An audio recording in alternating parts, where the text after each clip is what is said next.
इसका पहला ड्राफ्ट तैयार हुआ। 2011 में संवैधानिक संशोधन का बिल पेश किया गया। कांग्रेस की सरकार थी, मनमोहन जी उसके देश के प्रधानमंत्री थे, लेकिन वह बिल राजनीति के कारण पास नहीं हुआ। लेकिन 2014 में देश के यशस्वी प्रधानमंत्री मोदी जी बने।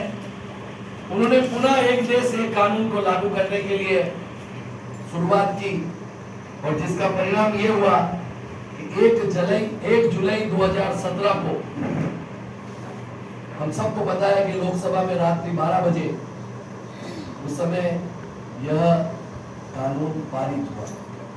उसके पश्चात कई दरों को समाप्त कर दिया गया, जो दरें मध्यम वर्गीय परिवार को टच करती थी। ऐसी बहुत सारी दरें जो 18% से 40% थी, उनको कम कर दिया गया, 5% से 12% ला दिया गया। बहुत गर्व के साथ ये भी निवेदन करना चाहता हूँ कि भारत पहला ऐसा देश है जो आर्थिक दृष्टि से देश में 5वें स्थान पर आ चुका है। और प्रधानमंत्री जी बार बार जिक्र करते हैं इस चीज का कि बहुत शीघ्र हमारा भारत देश पूरे विश्व के अंदर तीसरा आर्थिक दृष्टि से देश बनेगा। और उसका मूल कारण क्या है? दुनिया के सबसे लोकप्रिय नेता नरेंद्र मोदी जी का जन्म दिवस हम सबको पता है कि 17 सितंबर को होगा, जिसको लेकर भारतीय जनता पार्टी 17 सितंबर से सेवा पखवाड़ा की शुरुआत करने जा रहे हैं। और ये 2 अक्टूबर तक महात्मा गांधी जी की जयंती है, लाल बहादुर शास्त्री जी की जयंती है, 2 तारीख तक ये कार्यक्रम चलेगा। और जिसके लेकर सामाजिक सरोकार के अनेक कार्यक्रम होंगे। उसमें रक्तदान का कार्यक्रम भी है, स्वच्छता अभियान का भी कार्यक्रम, हम सार्वजनिक स्थानों पर स्वच्छता अभियान भी करेंगे। विकसित भारत की चित्रकला की प्रदर्शनी का कार्यक्रम भी करेंगे। और जो 2 अक्टूबर को कार्यक्रम है, उससे पहले प्रधानमंत्री के व्यक्तित्व और कर्तव्य के बारे में एक फिल्म की प्रदर्शनी का भी कार्यक्रम रखेंगे हम लोग। और उसके अलावा प्रबुद्धजन का एक सम्मेलन भी हम आयोजन करेंगे। प्रधानमंत्री की जीवनी पर एक पुस्तक आई, उसका भी हम विमोचन का कार्यक्रम करेंगे और पुस्तक का वितरण का कार्यक्रम भी करेंगे। 21 सितंबर को फिट इंडिया को लेकर और युवा मोर्चा द्वारा मैराथन दौड़ का, नमो मैराथन का कार्यक्रम का भी आयोजन किया जाएगा।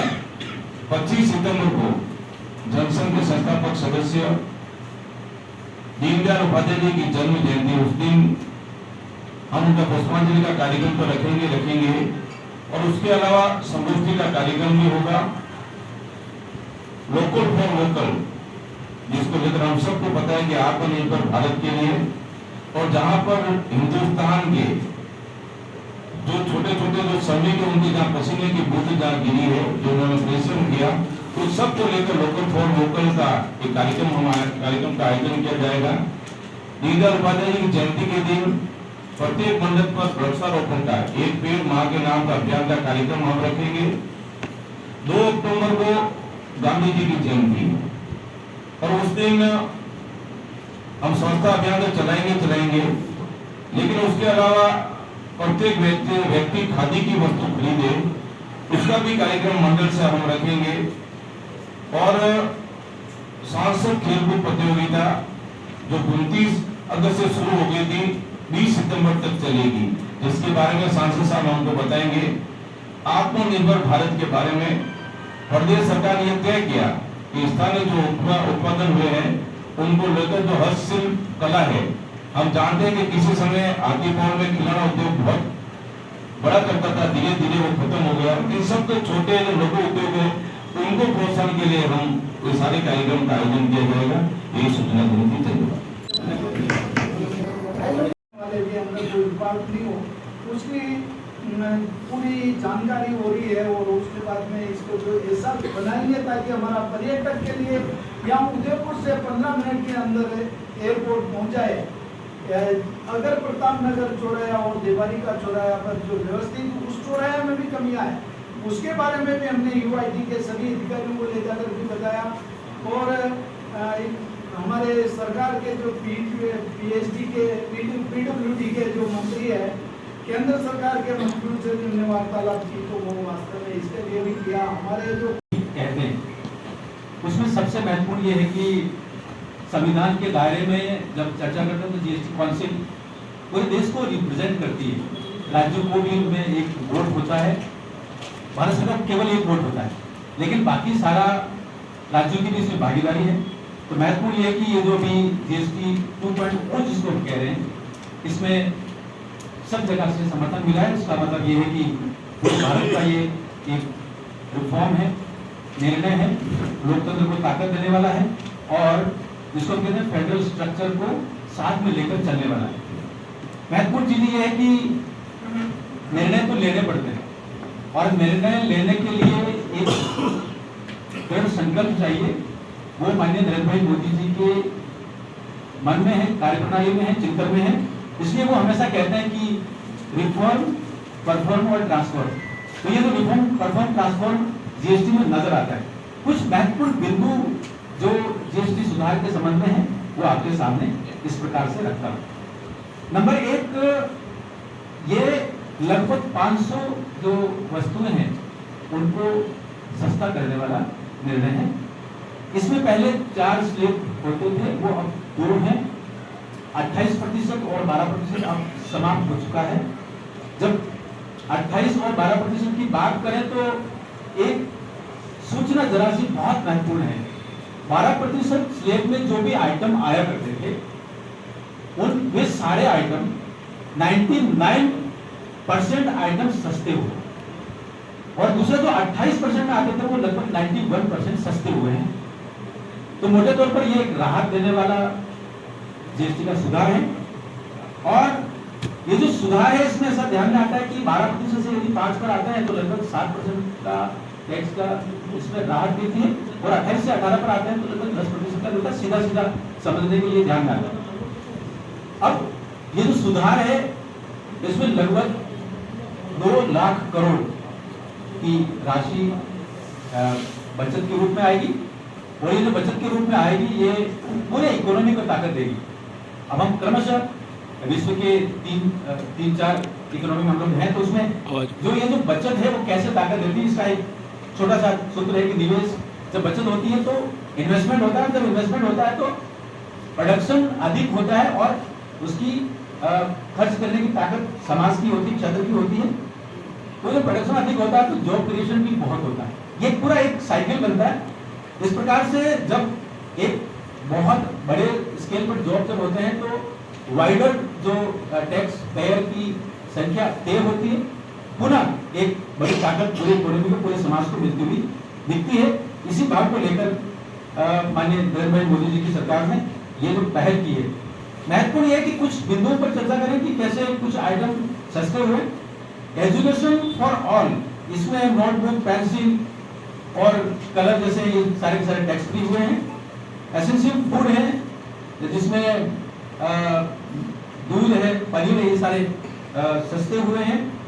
और स्वास्थ्य और फिटनेस से संबंधित जितने भी इसमें 0% का जीएसटी हो गया और जो लाइफ इंश्योरेंस है वो 0 हो गई। तो अपने आप में एक बड़ी ताकत इसमें मिलती हुई दिखती है। ये एक उदाहरण है, बाकी थोड़ा डिटेलिंग करें तो ये ध्यान में आता है कि जो माता बहनों की किचन की सामग्री है वो 12% से घटकर 5% हो गई। डेयरी का जैसे मैंने निवेदन किया वो 18 से 5 पर आ गया। किचन के दूसरे जो आइटम है जिसमें बटर, घी और बर्तन संबंधी है वो 12 से घटकर 5 हो गए। कुछ उदाहरण आपके सामने प्रस्तुत है। मात्रा है उसमें लगभग 45 से 50% शेयर है। एमएसएमई को बहुत बड़ी ताकत इसमें मिली है। थोड़ा ये बात तो होगी कि इसमें राहत मिल रही है। थोड़ा तुलनात्मक रूप से देखें तो ये ध्यान में आता है कि जो सीमेंट है वो यूपीए सरकार के दौरान 30% थी, वो 18% पे है। तो ये भी अपने आप में जो कंस्ट्रक्शन का सेक्टर है वो कैसे तेजी से आगे बढ़ेगा, मजबूती मिलेगी और कंस्ट्रक्शन सस्ता होगा। रेस्टोरेंट में यदि जाते थे तो यूपीए के टाइम में 21% था, अब ये 5% जीएसटी पर आया है। तो एक बदलाव दिखता है कि आम जिंदगी को कैसे राहत मिली। जो मिनरल वाटर जैसा एक छोटा सा आइटम का उदाहरण देखें तो पहले यूपीए के टाइम में 28% था, अब ये 5% पर है। और कुछ मीठा हो जाए ऐसी बातें हम सभी सुनते थे, वो अब उसमें भी लगभग 12% की राहत माननीय नरेंद्र भाई मोदी जी के इस सुझाव से, इस बात की वो उसमें बहुत आइटम जो है बहुत महंगे थे वो सस्ते हुए। बायो मेडिकल कचरा उसके निस्तारण की प्रक्रिया वो भी 5% से नीचे आ गई। सारी चीजें एक रूप में देखें तो एक शब्द में कह सकते हैं कि चाहे गांव हो, चाहे शहर हो, चाहे व्यापारी हो, चाहे नौकरी वाला हो, चाहे किसान हो, चाहे उपेक्षित वंचित हो, सबकी जिंदगी में ये जीएसटी का जो सुधार है वो सकारात्मक बदलाव ला रहा है, खुशी ला रहा है। इसलिए ये महसूस करेंगे हम कि दिवाली से पहले एक गिफ्ट है, दिवाली का धमाका है।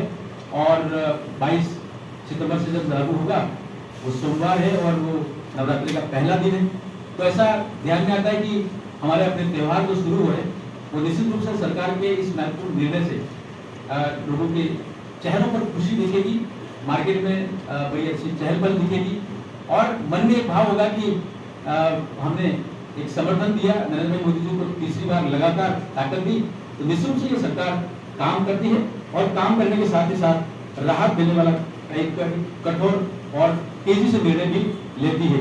आयोजन करेंगे जो ग्राम से शुरू होगा, मंडल लेवल पर आएगा और वहाँ की जो टीमें हैं वो लोकसभा क्षेत्र पर खेलेगी। इसमें 29 अगस्त से ये शुरू हुआ है और 25 दिसंबर तक जाएगा और क्रमशः इसमें बड़ी संख्या में युवाओं को हम लोग क्रिकेट खिलाएंगे, बैडमिंटन भी खेलेंगे, वॉलीबॉल, दौड़, ये सब कुछ होगा। सीनियर सिटीजन और दिव्यांगजन, महिलाएं और बाकी सारे विद्यार्थियों सभी को जोड़ने का इसमें प्रयास करेंगे। पंजीयन चल रहा है, अभी 20 तारीख तक इसका पंजीयन की ऑनलाइन पोर्टल पर तारीख है, वो तेजी से काम आगे बढ़ रहा है। एक सूचना ये भी है कि अभी राजस्थान सरकार को धन्यवाद देते हैं जिन्होंने केंद्र सरकार के वक्फ संशोधन अधिनियम 2025 के क्रम में ही कहेंगे कि जब वक्फ संशोधन अधिनियम में आया कि शेड्यूल एरिया की कोई भी एग्रीकल्चर लैंड या लैंड वक्फ नहीं हो सकती, और उसी क्रम में समाज, संस्कृति और भारत का जो विचार है इसको ताकत देने के लिए धर्मांतरण विरोधक बिल राजस्थान की विधानसभा में पारित किया। तो माननीय नरेंद्र भाई मोदी जी को प्रणाम है और भजनलाल शर्मा साहब को नमन, की उन्होंने एक बड़ा अच्छा कदम इसमें उठाया है। समाज में जो एक संस्कृति संहार का जो इकोसिस्टम चल रहा था वो ध्वस्त होगा, क्योंकि इसमें पूरे देश भर में जहाँ धर्मांतरण विरोधक अधिनियम है उसमें सबसे सशक्त जो प्रावधान है वो इसमें किए हैं। अगर कोई व्यक्ति अपराधों की पुनरावृत्ति करता है, आजीवन कारावास तक का इसमें प्रावधान किया है। माननीय भजनलाल शर्मा साहब की सरकार को प्रणाम करते हैं। आपने ये भी देखा होगा कि सेवा पखवाड़ा जो कल से शुरू होगा हमारे नरेंद्र भाई मोदी जी, जो बीपीएल से कोई वंचित रहेगा तो उसका भी पुनर्सर्वेक्षण होगा। मुझे लगता है ये भी अपने आप में उसी क्रम में, जैसा कि नरेंद्र भाई मोदी जी कहा करते हैं, देश के 80 करोड़ जो लोग हैं उनके पोषण की आवश्यकता पूरी करने के लिए जो रियायती दर पर भोजन देने की बात जो चल रही है उसमें एक ताकत मिलती है, नजर आती है। मुझे लगता है ये रिफॉर्म ट्रांसफॉर्म हम सभी को पता है। तो गवर्नमेंट टैक्स बात करना मुझे लगता है सकारात्मक कुछ है नहीं, नकारात्मक बात है। लेकिन आजकल जो विपक्ष है वो केवल आलोचना के लिए लेकर रचनात्मक आलोचना और कोई एक किसी कंटेंट को लेकर, किसी प्रिंसिपल को लेकर बात करने का अभी शायद प्रवृत्ति नहीं है। जीएसटी का जो नेक्स्ट जीएसटी 2.0 कहते हैं, उसमें बहुत महत्वपूर्ण, ऐतिहासिक और आम जन को राहत देने वाले निर्णय। सबसे बड़ा सुधार ये हुआ है कि जो 28, 18, 12 और 5 4 स्लैब होते थे, उनमें से 28 और 12 का स्लैब खत्म हो गया। उसका परिणाम ये हुआ कि 12% का जो जीएसटी की दर हटाने की वजह से जो आइटम थे उसमें 99% वंचित हो चाहे शोषित हो, जो जहाँ कहीं भी है सभी को राहत मिलती हुई दिखती है। 2 सूचनाएं और महत्वपूर्ण है कि प्रधानमंत्री नरेंद्र भाई मोदी जी के इस निर्णय से लगभग 2 लाख करोड़ ऐसी राशि जो निवेश के लिए उपलब्ध होगी, उससे ज़्यादा निवेश होगा, ज़्यादा प्रोडक्शन होगा। मेवाड़ भारत के इतिहास का उज्ज्वल अध्याय है और मेवाड़ के इतिहास एक बातों के साथ साथ में बता रहा हूँ, जिस प्रकार से जो टिप्पणी की गई है वो दुर्भाग्यपूर्ण है। हमारे माननीय जिलाध्यक्ष जी ने और हमने माननीय मुख्यमंत्री जी के बाद नोट कराया, अवगत करा दिया है, उसकी रिपोर्ट मांगी गई है। मुझे लगता है इस मामले में कोई न कोई कठोर कार्रवाई होगी। देखिए, हमने कह दिया, हमने कहा है इसमें कठोर से कठोर कार्रवाई।